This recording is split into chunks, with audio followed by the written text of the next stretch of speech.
How's it going, Yankee fans? Welcome back to Fireside Yankees. Double upload today. Some news dropping on Gleyber Torres talking about his future with the Yankees. I'm sure you're going to be interested to hear what he has to say because my man Gleyber wants to be a Yankee for life, among many other players that have not unfortunately stayed with us over the years. But Gleyber is a good talent. We like him. You know, he's a really good dude, good locker room presence, good offensive player last season.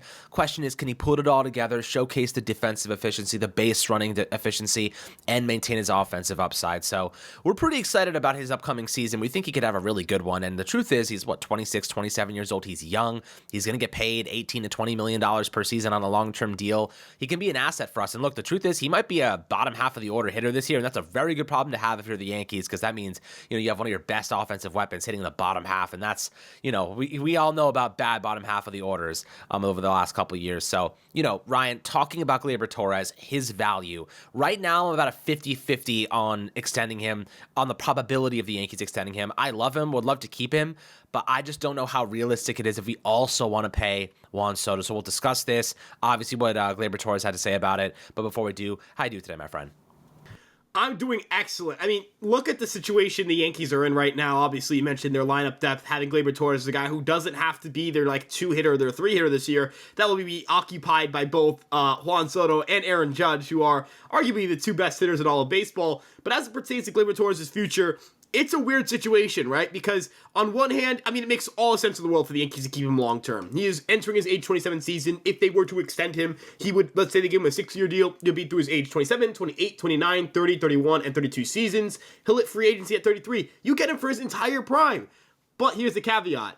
The Yankees have a lot of financial commitments. They would have to shuffle some money around, number one. And number two, you really don't want to put yourself in a situation where, you're hamstringing yourself, where the New York Yankees can't say, all right, we're just going to give Juan Soto whatever it takes to bring him back. And on top of that, they maybe want to make a starting pitching condition. They're going to be charged 110% against the tax. So you're not just paying Gleyber Torres, all right, you're just paying him this, you're paying him that, whatever. You're paying him, let's say $20 million a year. Yeah, but you have to add a $110 million, 110% tax on top of that. So, that's pretty substantial money. That's, I believe, $42 million towards the luxury tax instead of just 20. That's notable. And again, I just want to emphasize, I don't think it's a matter of the Yankees saying, yeah, he's not good. If the Yankees believed that Gleyber Torres wasn't a contributor for this team, I think they would have dealt him in the offseason. They were very eager to deal him before. In 2022, they nearly traded him to the Miami Marlins, and that fell through, and it wasn't because the Yankees pulled their offer. It's because the Marlins did, and that's an important distinction to make here.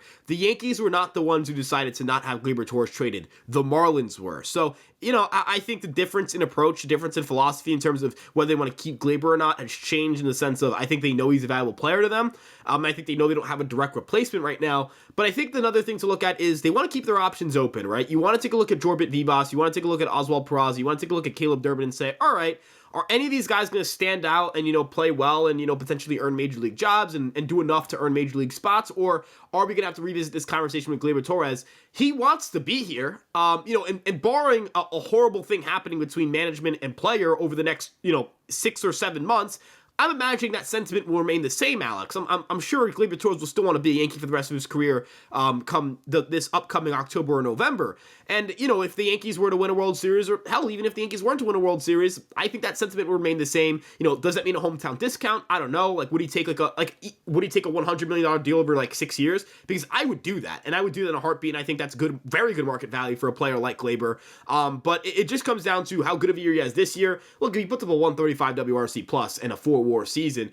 I'm sorry, the guy should go get top of the dollar value. And I obviously have a rooting interest here as a Yankee fan for the Yankees to land Gleyber Torres at below market value. But from a standpoint of let's look at this from Gleyber's perspective, he should be chasing $150 million. He should be chasing as much money as possible. The Yankees were cutthroat with him. He has every right to be cutthroat with them, but he hasn't been. And that's not to say Brian Cashman's this evil person and we should all, look at Brian Cashman and say, how dare you treat Gleyber Torres like this or that. It is a business, guys. And, we are all much more cutthroat with our comments about whether players should be here or not. I mean, we're sitting here saying this guy should get cut, that guy should get cut, this guy should be traded, this guy isn't good enough, whatever it may be. Management's a lot less brutal about that in terms of just upward honesty. I think the big thing here, Alex, and kind of to wrap up my point here, obviously the Yankees would be better off with Gleyber Torres long term. But it's not as simple as just throw money at every player who improves your team. You have to look at what you have internally. You have to look at some of the upcoming financial commitments you might have to make. And of course, you have to just let the season play out. What if the Yankees aren't very good? Should they keep spending money or should they tear it down? Who knows? So I think that the big thing here is that they have a lot to figure out. And I don't know if they have the answers to all the questions they want to have answers to before they give Gleyber Torres long-term money.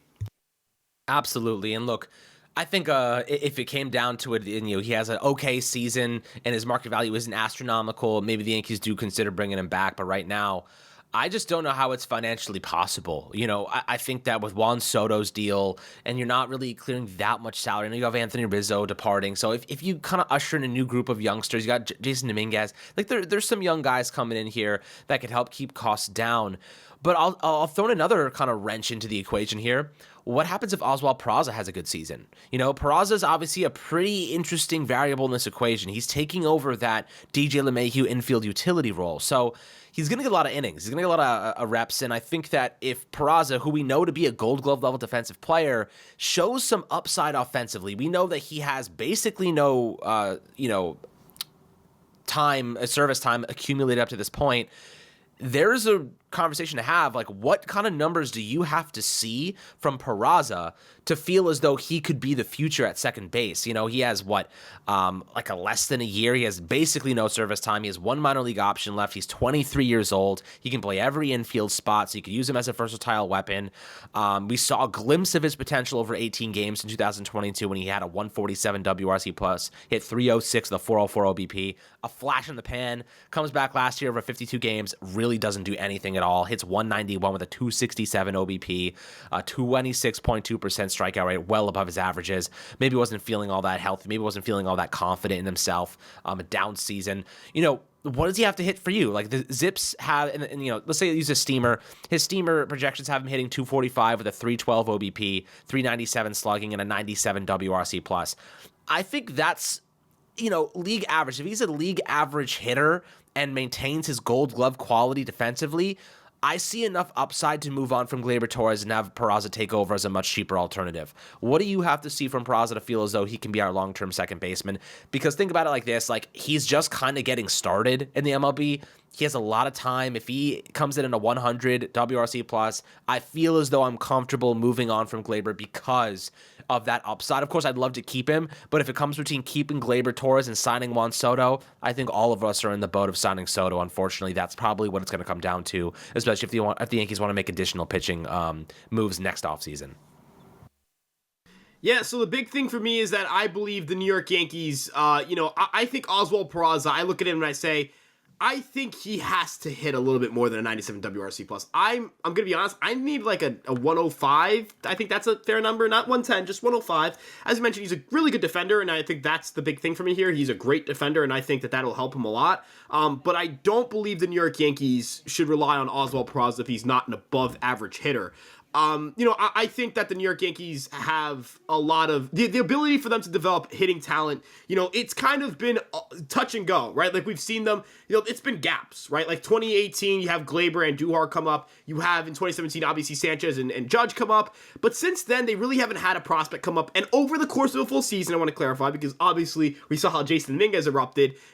We haven't seen a guy come up and just mash, right? We haven't seen a guy come up and be a Rookie of the Year contender. Look, I know Volpe got Rookie of the Year, some like down ballot votes to be like third or fourth in the voting. I don't know. But it's not enough for me to sit here and say, oh yeah, this, it was an outstanding, unbelievable offensive season for him. I'm not saying to say Volpe's a bust or anything like that, but, they need to kind of prove their mettle a little bit with developing hitters at the major league level. I think they're certainly capable of it at the minor league level, and I think they will be capable of it at the major league level. I'm sure guys will translate, but I understand why Brian Cashman is not going to say, I know Oswald Peraza is going to hit, because he hasn't, right? I know Jordan Villas is going to hit, because he hasn't. We haven't seen that yet. And considering that you have Juan Soto on this team, you have the idea that you're going to extend Juan Soto long term, you have to be in a contention window. You are in a contention window. Garrett Cole isn't young forever. Aaron Judge isn't in his prime forever. These things aren't going to last an eternity.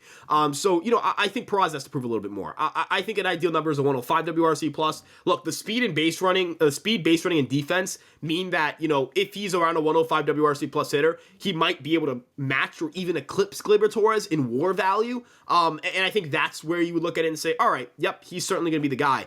But I think the guy that has the higher chance to supplant Torres is Jorbit Vivas. And I say that because I think his left-hand swing is perfect for the Bronx. He displayed a lot of prowess with his base running last year, and the glove at second base is pretty good. He's left-handed. He can certainly help this team with more balance. And if he gives you, I think he's capable of being like a 105, 110 WRC plus hitter with solid defense and a good good base running value. And if you've got him hitting 6th or 7th on your team, he's got good contact skills, good plate skills as a whole. That's certainly a nice improvement. I'm not saying I'm out on Peraza, but I think the stock is falling fast, and I think you can agree with me there. Yeah, I mean, it definitely has fallen over the last couple years, but look, he has an opportunity to right the ship. He has an opportunity to show what he can do. So that may play a big part in the future of Gleyber Torres with the Yankees, but we know he wants to be here for life. Even despite all the times they've tried to trade him, he remains steadfast in saying that he doesn't want to leave. He loves being here, and that's you don't find players like that all the time. Like the criticism, he answers the call. A big hit, he makes it. He's had a couple of issues, he's had a couple of gaffes, but for the most part, also been very durable over the last couple seasons. So Gleyber is a pretty great Yankee for the most part, like a good player for us, and I think he'll continue to be. So it would be really difficult to move on from him, but I see the avenue where the Yankees are cornered into a spot where it's Juan Soto or it's Gleyber Torres. But I will float the idea out that says this. Gleyber Torres is earning $20 million, or rather, $15 million this year, $50 mil, and then Juan Soto's making $31 million. So estimation, I'd say Juan Soto probably gets a pay increase of about $45 million per season. So an additional $14 million, that covers Gleyber Torres' contract. However, if his money is the equivalent of Gleyber Torres and his current salary now, and then you have Anthony Rizzo departing, you could theoretically move that $20 million from Rizzo's deal over to Gleyber Torres, and that could be a way to supplement the revenue. Also, you have Alex Verdugo's making like $5 million, and he's obviously gone. Most likely we'll see Jason Dominguez, Spencer Jones take over roles there. Long-term scenario, you have eventually Stanton will come off the books. Eventually DJ LeMahieu will come off the books.